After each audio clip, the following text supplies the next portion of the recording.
ভ্রমণ পিপাসু বাঙালিদের কাছে অবির দার্জিলিংয়ের একটি অন্যতম ভ্রমণস্থান লেপচা জগৎ। লোয়ার লেপচা জগতের এই পাইন ভিউ পয়েন্ট পর্যটকদের কাছে একটি অন্যতম আকর্ষণের কেন্দ্রবিন্দু হয়ে উঠেছে এখানকার সুসজ্জিত পাইন গাছের জন্য। লম্বা লম্বা পাইনের গাছ আর বাতাসে তাদের মাথা দোলানো দেখতে দেখতে আপনার সময় যে কখন অতিবাহিত হয়ে যাবে ধরাই যাবে না। লেপচা জগতের এই পাইনের জঙ্গলকে যদি সম্পূর্ণরূপে আস্বাদন করতে চান তাহলে লোয়ার পাইন জঙ্গল এবং আপার পাইন জঙ্গল দুই জায়গাতেই আপনাকে যেতে হবে।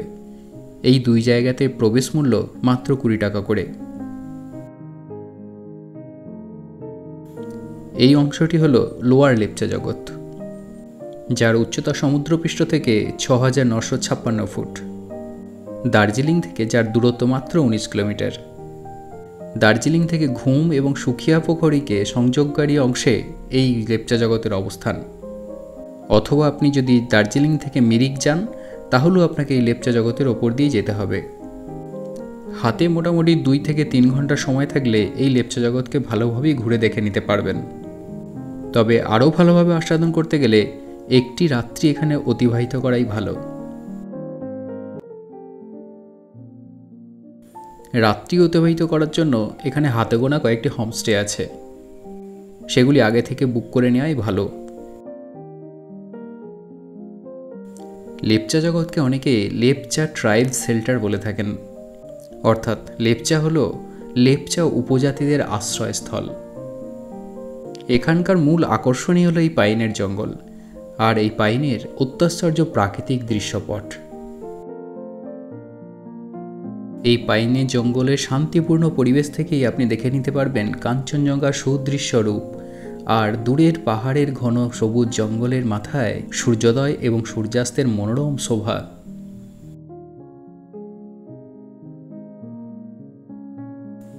এটি হলো আপার লেপচা জগৎ। আপার লেপচা জগৎ থেকে লোয়ার লেপচা জগতের দূরত্ব খুব বেশি হলে 2 কিলোমিটার। এখানেও আপনাকে এই টিকিট কাউন্টারে মাত্র 20 টাকা দিয়ে টিকিট কেটে নিয়ে তবে আপনি আপার লেপচা জগতে উঠতে পারবেন। আগেই এখানে টিকিট কাটার কোনো ব্যবস্থা ছিল না, এটা বর্তমানে শুরু করেছে।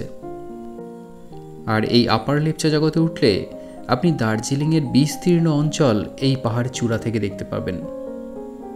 আর একান্তে নিজের মনের মতো করে কিছুটা সময় কাটাতে চাইলে এখানে সুসজ্জিত এই চেয়ারগুলিতে বসে দার্জিলিং উপত্যকা অঞ্চলকে দেখে নিতে পারবেন। একা একা এই চেয়ারে বসে আপনি নিজের মনের সাথে কথা বলতে পারবেন কিছুক্ষণ।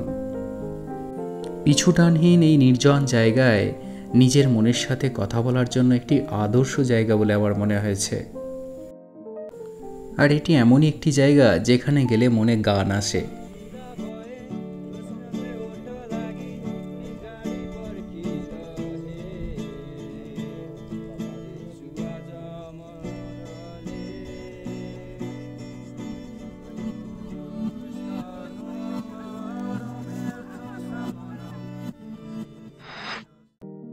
এই পাহাড়ি ইয়াং গিটারিস্টদের এই গান শুনতে শুনতে বেশ কিছুটা সময় আমরা অতিবাহিত করে তারপরে নেমে গিয়েছিলাম লোয়ার লেপচা জগতে। এখানের সৌন্দর্যকে দু চোখে ধরার পাশাপাশি ক্যামেরাতেও কিছুটা ধরার চেষ্টা করেছিলাম, যা আপনাদের সাথে ভাগ করে নিতে এসেছি।